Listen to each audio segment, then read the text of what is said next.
Once upon a time, in a kingdom far, far away, there lived a beautiful princess called Aurora. Aurora was born in the grand palace where she lived with her mother and father, the king and queen. Her arrival brought great joy to the kingdom, and the king and queen celebrated her birth with a big feast. As the kingdom rejoiced, 3 good fairies, Flora, Fauna, and Merryweather, gave their blessings to the little princess. However, as the 3 fairies gave the little princess their gifts, an evil sorceress named Maleficent appeared. Angry that she'd not been invited to the celebration, she placed a curse on the young princess. Maleficent declared that on Aurora's 16th birthday, she would prick her finger on a spinning wheel and fall into a deep, deep sleep. The kingdom was filled with sadness, and the good fairies were determined to protect the little princess from the curse. Aurora was immediately taken to a cottage in the woods, and she was given a new name, Briar Rose.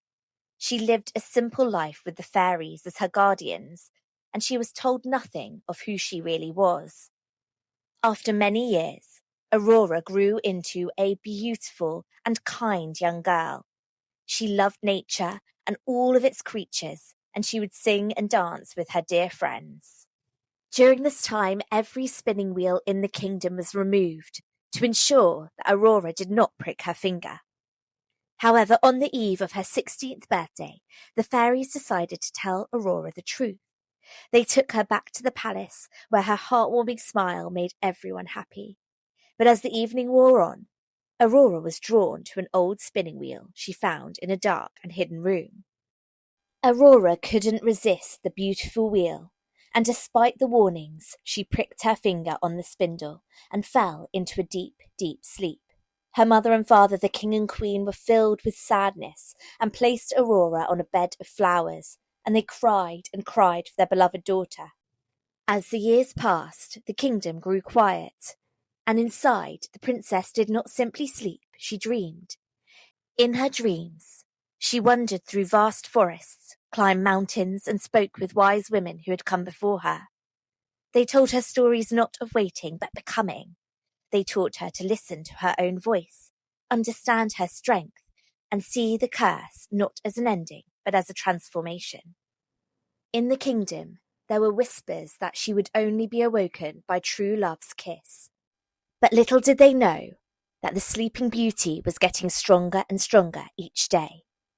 One day, deep within her dream, she stood before the spindle once again. But this time, she did not fear it. She touched it again. And this time, instead of falling deeper into a sleep, she awoke. At that moment, the castle began to tremble, not because of a prince's sword, but because of her will. Light spilled through the halls as the magic shifted.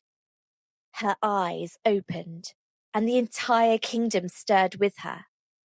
When the prince finally arrived, after hearing tales of the sleeping kingdom, he found not a helpless girl, but a queen standing at the gates. "I'm glad you made it," she said.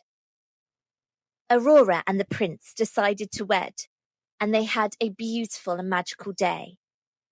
But from that day forward, the story was not told of an enchantment broken by love alone, but of a woman who found her power and woke herself. Aurora and the prince lived happily ever after, and their story was told for generations.